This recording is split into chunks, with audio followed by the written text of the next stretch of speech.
to walk you through my favorite warm-up that I do pretty much every time I practice. It's great for anybody who's an intermediate or advanced cellist. First, start with tuning. You can use any type of tuner that you like. I really like these clip-on tuners. This one here is a Snark multi-instrument tuner.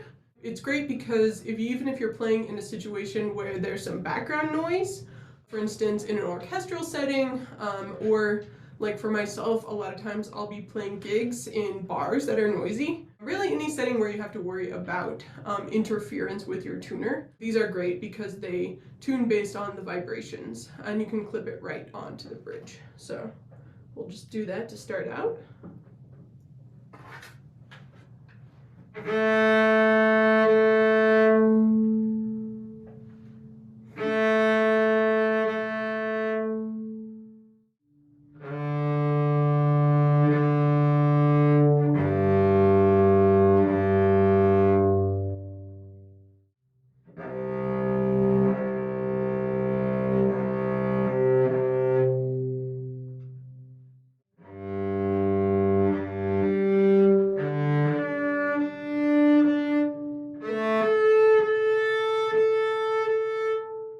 As you can see, I like to hit the harmonics too, just to make sure that the tuner is picking everything up. So once I have it all tuned up with the tuner, I like to double check it, just because what your ear hears isn't exactly the same as what the tuner is going to pick up.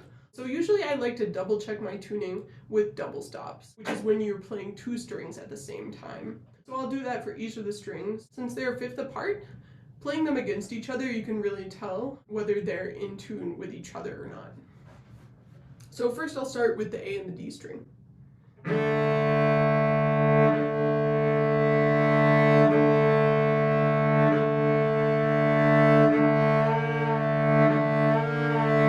And as you can see, I'm just kind of manipulating the strings a little bit by shortening one of them. So usually I'll do the top string. So right now I'm working on the A string. So my finger is just right here, right next to the nut, just trying to listen to it and see, if it's a little bit flat or sharp, you'll be able to tell because it'll sound better or worse based on what you're doing with the adjustment here. And so you can tell if you need to change anything. You may not, it may be fine, but it's always good to check.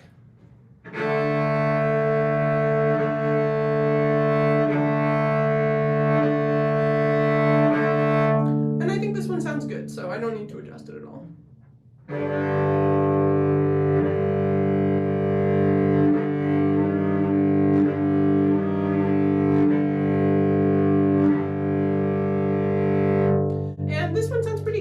I'm going to take the D up just a little bit because I noticed that when I was doing that, I felt like it sounded just a little bit richer when it was a little higher. So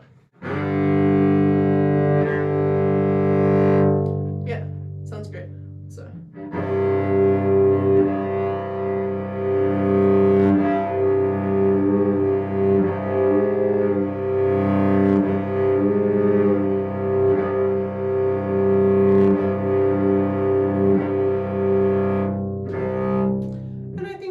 the C and the G are good as is, so we'll leave them as is. Alright, so now for the warm-up. Typically, I like to start with a right-hand warm-up for the bow, and I just do open strings to start out with. So we'll do some string crossings, and we'll do them on every string. So first, typically I like to start out with the middle two strings, the D and the G. And we'll just alternate those. We'll do some nice long full bows.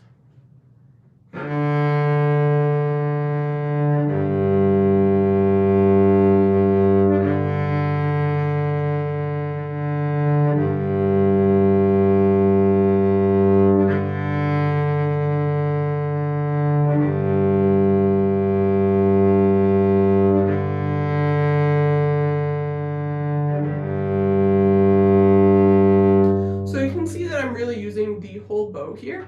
And I'd also recommend doing this with a metronome, especially if you're just starting out with it, if you're kind of new to it, because it really helps keep you honest in terms of making sure that those notes are the same length as each other. And then also you can make sure that you have a consistent tempo as well.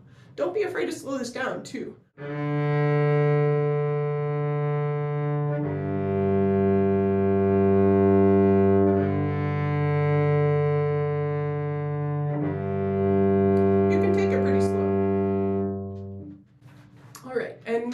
that on all the strings. So next, we'll do the G and the C.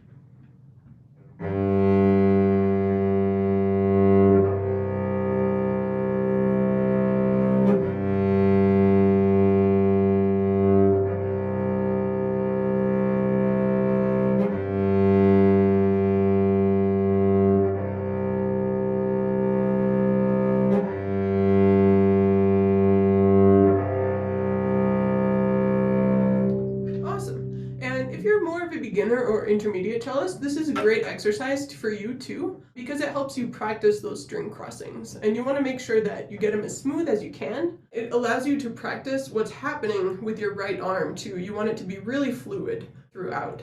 Now we'll move on to the A and the D.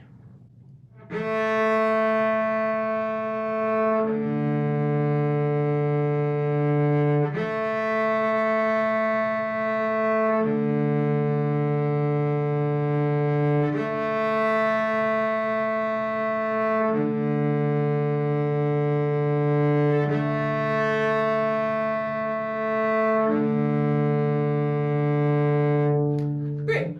And once you're feeling good about that, we can move on to the left hand. So you won't need the bow for this one. Shake your hands out, making sure you feel nice and loose. We're just going to run your left hand through all the positions on the cello. Typically, the ones that we tend to work most in are first position and fourth position, at least getting started. Basically, you just want to give your hand a really smooth motion up and down the fingerboard of the cello. So you might be able to hear there's a little bit of a sound that my fingers are making here when they're kind of gliding across the string. But I'm not really gripping too tightly. I'm not gripping all the way like I would be if I was actually playing a note. It's more just getting your fingers used to the position that they're going to be in, making sure they feel really relaxed and comfortable, and that you remember where you are for when you're going to start playing in a little bit. You're going to do this on every string. So I usually start with the D, and then I'll go and do the A string. And then I'll do the G.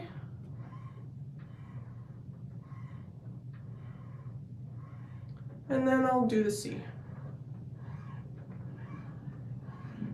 Awesome. So yeah, left hand's feeling good.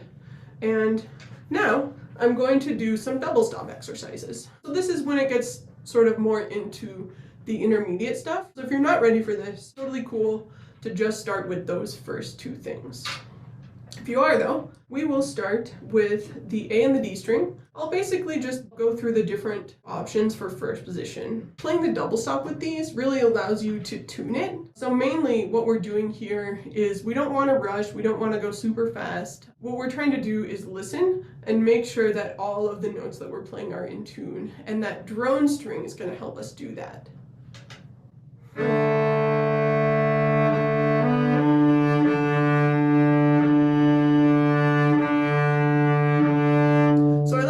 With that fourth finger D, just because it's really easy to tune because it's an octave. And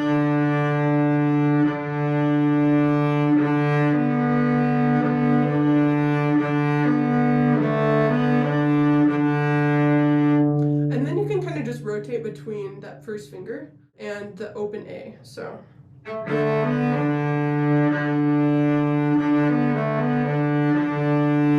and then we'll add the rest of the scale. So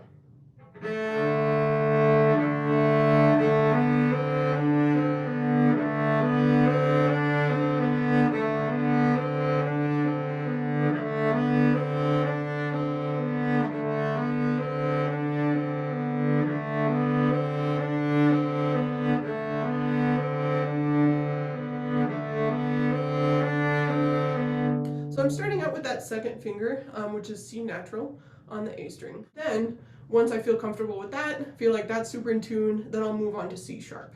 Same thing, just with your third finger.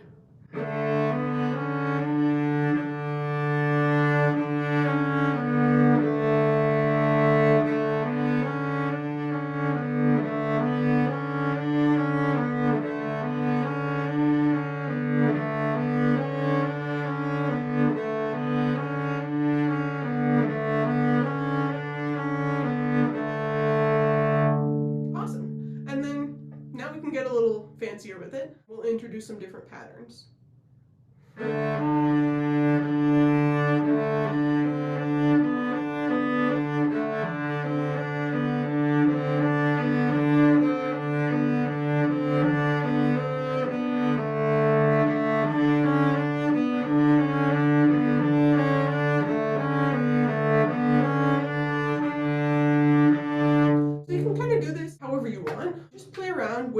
the notes that that we just worked on within those two different scales. It's nice to mix those in there if you have extra time.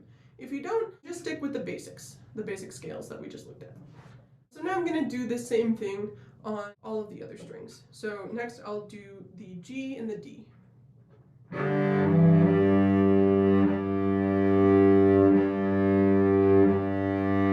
Find that octave, tune it.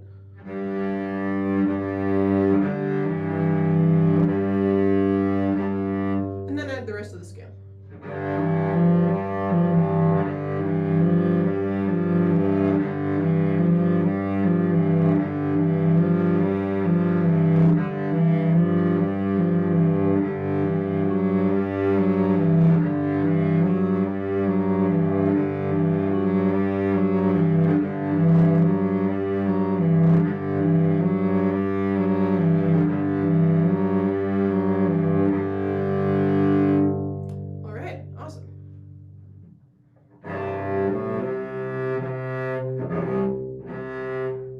And you can kind of tune them separately first, just to make sure that you feel comfortable with where you are, especially if you're still getting used to that first position.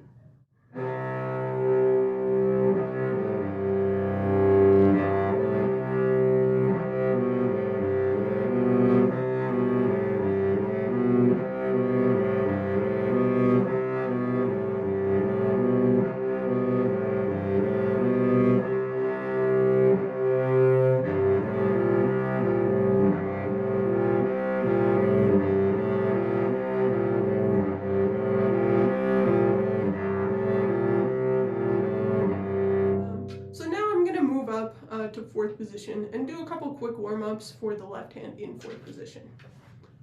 These can also be used as finger strengthening exercises, which are really great to add into your warm-up to make sure that you're being able to still continue to build that strength. So we'll start on the D string. We'll be in fourth position.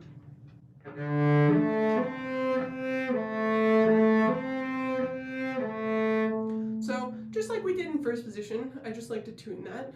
Make sure that you have your exterior points defined here.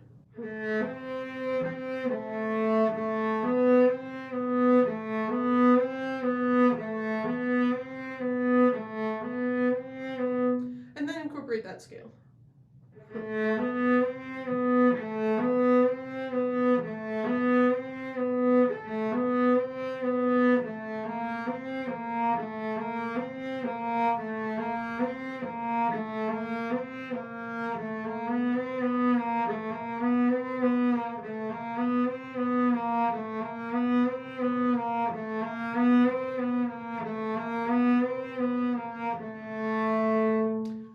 Exercise is just all half steps, just to make sure that you have those in tune with each other. And as you might be able to tell, I have my thumb removed a little bit from the back of the cello when I'm playing these. That's basically just kind of a safeguard to make sure that I'm not squeezing too hard. I don't want to be like a vice grip here. I really just want to place what I'm doing. So thumb is in the position that you want, and then you can just kind of take it lightly away. It can be resting there, that's totally fine. You don't want it flailing around back here. But you also want to make sure that you're not squeezing too hard and that it's really the fingers pressing down that are doing the work, so that you really get the full benefit of that finger strengthening as well as the work on the intonation. So we're going to do that same thing on the A string as well.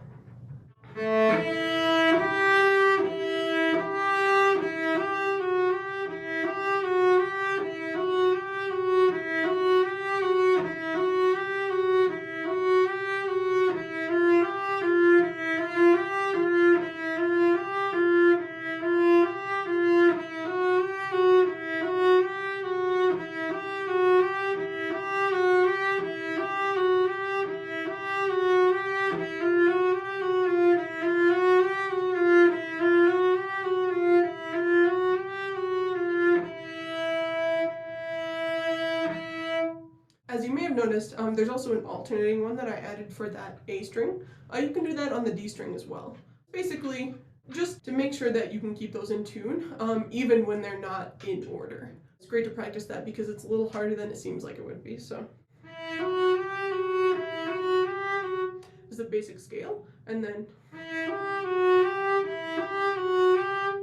is the alternating pattern. And you can do that with both varieties as well.